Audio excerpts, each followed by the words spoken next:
Hello, good person. James Hands here from Awaken Therapy. Please sign up for my newsletter if you'd like to keep posted about my book that I'm writing that'll be published next year. I'd love to keep you in the loop, keep you know what's going on there. So today I want to talk about soul contract and free will. And so it's an interesting area, isn't it? Because when we look at the possibility, the idea that's been well researched from different perspectives, that as a spiritual being on a soul level, that we actually plan our lives, that we pre-plan even the really hard stuff. In fact, especially the hard stuff.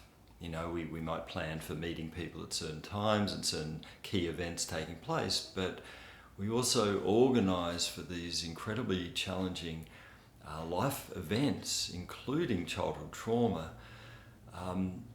Most of that stuff, vast majority of that stuff is not a mistake. So we're planning that into our experience. And in my book and in these videos, we're talking more about how as soul level warriors, because it takes a lot of courage to do this, and I tip my hat to you. If I had a hat on, I'd be tipping it to you for your courage turning up in your life, turning up into the challenges, the traumas, whatever the hell you've been through. And in my professional experience, I've worked with amazing soul warriors who've been through, unbelievable stuff. So I offer my respect to you for having the courage to take on these challenges. And in our healing journey, when we get to that level of our healing, that we're ready to go soul level, then we can start to find reason and meaning for that. We can start to see, well, what the hell was that for? And there's various reasons that we can explore about that. But let's have a look at free will and how this interacts. So if we look at it just in terms of soul planning, then that can get weaponized on a human level, not on a soul level. Spirit levels just love and support and light. But on a human personality level, where separation and split mind and fear enter in, certainly it's often weaponized. And we've got to be a bit careful in therapy too to not introduce these ideas too soon. Because if you say to someone who's just crawling out of their trauma, as a survivor, that, well, you chose that, well, of course that's dismissive, minimizing, blaming, and it'll probably just plug into the big layers of shame that are already sitting there.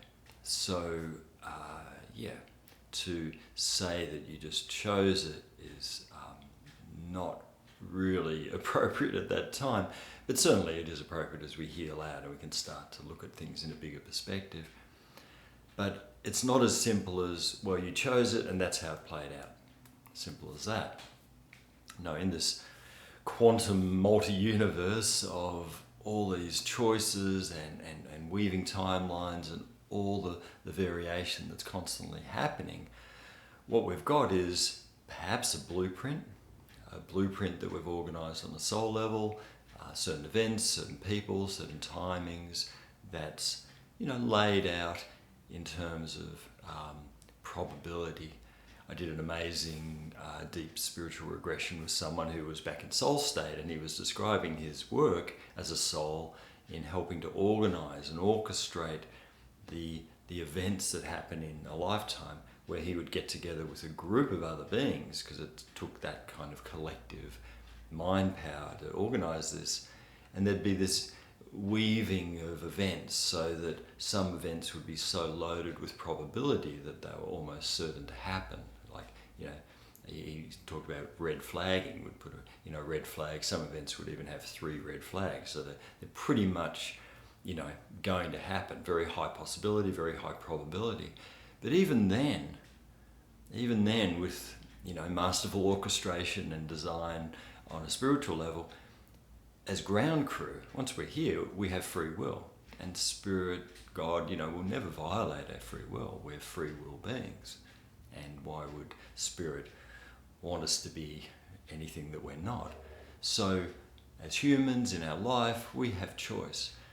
And so what it allows for is a lot of variation in how we deal with the events that we go through. And so the events might be pre-planned, But how we deal, how we respond, what we do with that going forward, that's up to us. And in a sense, Rob Schwartz describes this really well. That there can be a lot of different, you imagine a stack of A4 papers, and there's a range of options here. So the best option, the highest frequency option, would be where we choose to respond to whatever with maximal love. We're responding from love. You know, what would love have us do? How would love respond to this situation? And I see this so many times with my wonderful clients where maybe they've been abused as a child and yet they've chosen to be very loving, protective parents. And sure, there's wounding and things get in the way, but you know, better to err on the side of being too loving than sort of repeating patterns. So there you've got someone who's not only had the courage, and I tip my hat to you again, courage to come into your life and all the challenges and traumas and what the hell, you know, involved in that, but then the courage to make good choices, the courage to bring love into the equation, certainly the courage to heal. It's a famous old John Bradshaw book, but you know, the courage to face these traumas, to heal out our wounding.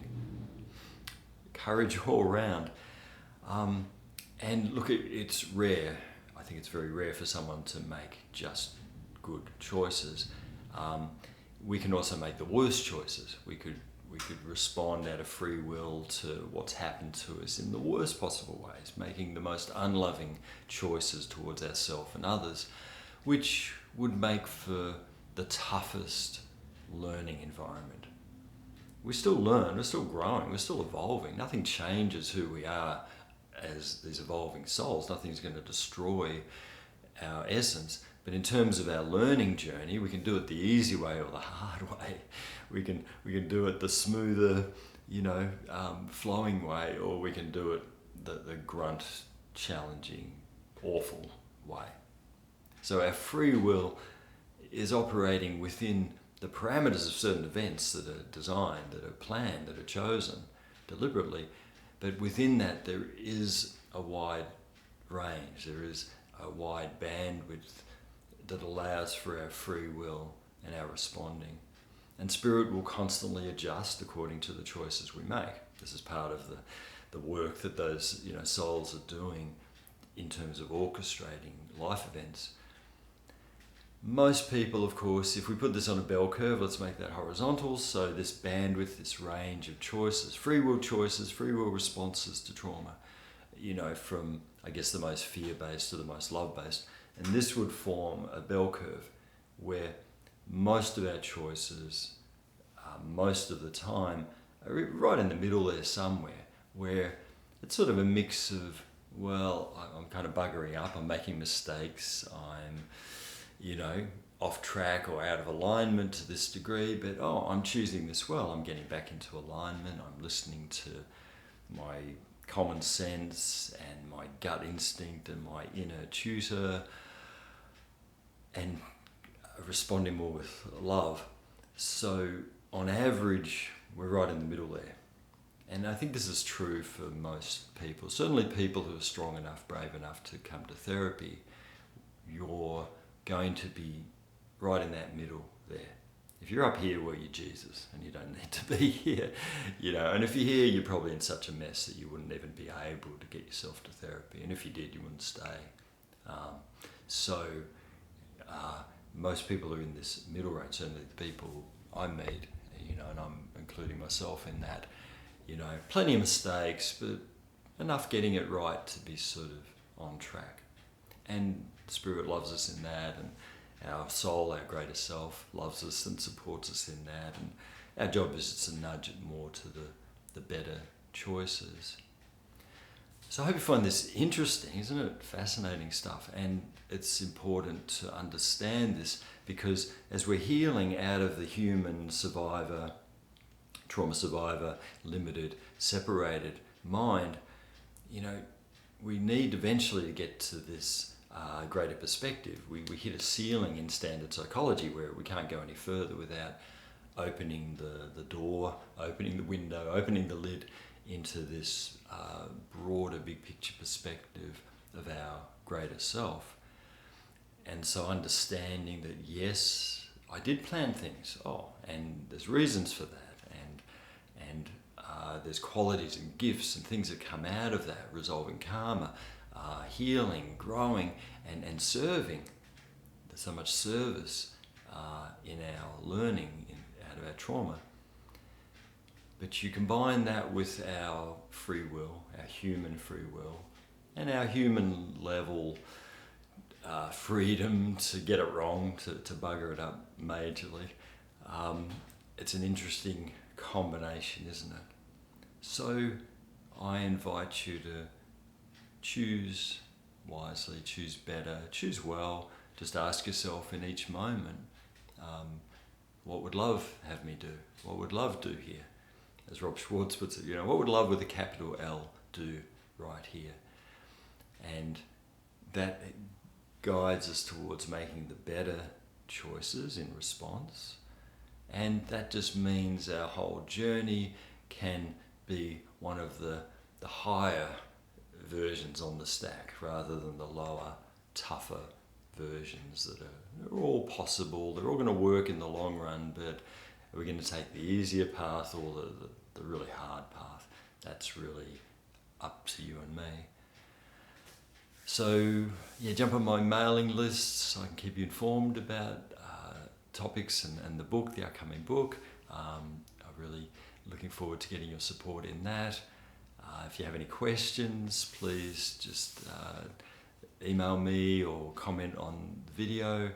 I love getting your feedback and absolutely here for you to help you on your journey.